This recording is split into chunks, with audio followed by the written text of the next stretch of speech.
Via Blake_55 on Instagram, fans of the Cleveland Guardians got into it during their team's win over the Anaheim Angels. Security would be late to arrive as the two couples go back and forth assaulting one another, which just goes to show how lovely a day the ballpark could be in 2023.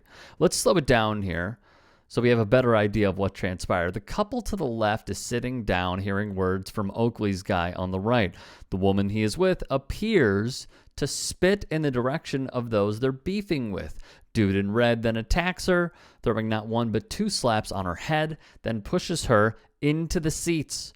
Her partner then drops the nachos and gets into it with dude who just committed an act of DV. We have examined previously the return of fans going to arenas, to stadiums, to ballparks, what have you, and unfortunately, what has come with that territory. In what many view the post-pandemic sports world, 3 people reportedly received one-year bans from Houston's Minute Maid Park following a one-sided skirmish that broke out during an Astros game. The Philadelphia 76ers would revoke a fan's season tickets after the spectator dumped popcorn on Russell Westbrook during the opening round playoff series against the Wizards. The Knicks would ban a fan from the Garden after video appeared to show an individual spitting on Trae Young. The Jazz saw 3 fans ejected for making racist and vulgar comments.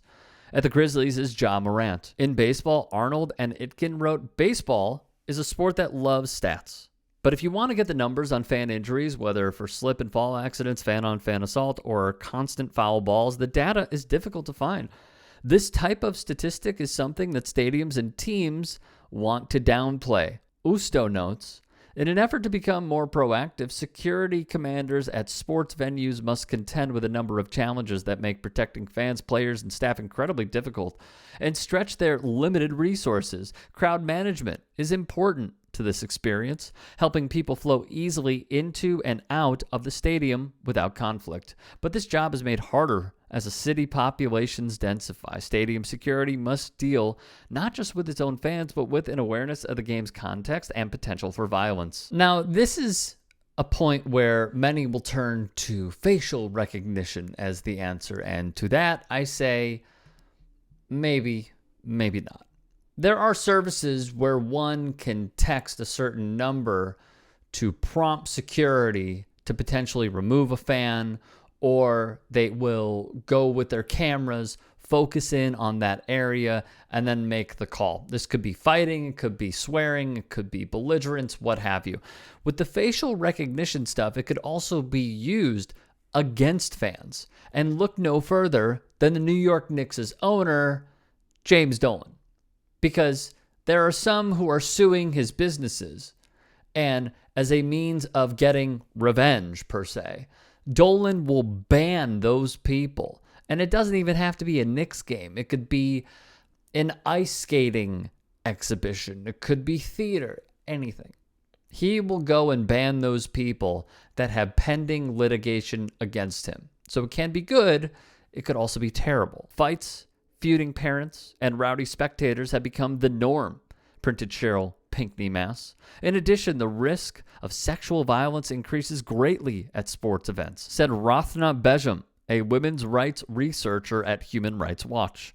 Heart attacks and other stress-related health issues are also becoming increasingly common at sports events, according to The Athletic. And per the National Library of Medicine, it's been found that people in close proximity to sports riots have seen an increase in depression by 7%, regardless of whether those affected were actively involved in the riot. In conclusion, a study from Lancaster University in 2013 found DV reports in northwestern England rose 38% after England's national soccer team lost, and rose 26% even if they won. It is still important to consider these cases, though, and understand that sporting events are often used as an excuse to justify abusers' actions. I just wanted to give you an idea of what fan violence does to not only those that have thrown a fist or been the one on the receiving end of said fist, but the emotional damage that it does.